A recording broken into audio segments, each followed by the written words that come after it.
ওলানগুন রে কইছি রে কাল দিন বাদে সবার হাতে তো কোনো কাম কাজ করতে ইচ্ছি না। সবার হাতে একখানা আল্লাহর কাছে রাখতে হইলে ক্ষমা চাইস। বহুত গুণা করছো, তার গুণা টুনা করিচ্ছা। সবার হাতে আল্লাহ অনেক মানুষের মাফ করে দেয়।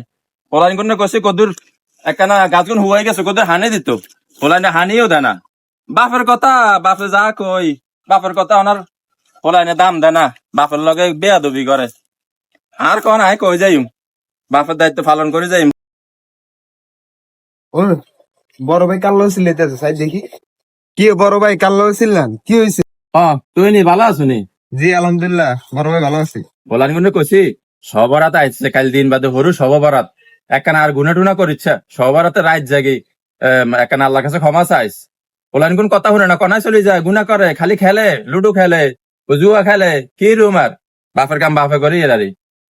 সবরাতে আল্লাহ তাআলা সব মানুষ করে ক্ষমা করে দিব, শুধু দুই শ্রেণীর মানুষের ছাড়া। এক নাম্বার যারা শিরিক করে আল্লাহর সাথে, তাদেরকে আল্লাহ ক্ষমা করবো না। দুই নাম্বারে যারা হিংসা বিদ্বেষ মানুষ, তাদেরকেও আল্লাহ ক্ষমা করবো না। এই দুই শ্রেণীর মানুষরা আল্লাহ সবাই ক্ষমা করে দিব। এই জন্য সবরাত রাত্রটা জাগে ইবাদত বন্দি করার দরকার, বেশি বেশি নফল নামাজ পড়ার দরকার, বেশি বেশি কোরআন তালাওয়াত করার দরকার, বেশি বেশি জিকির করার দরকার।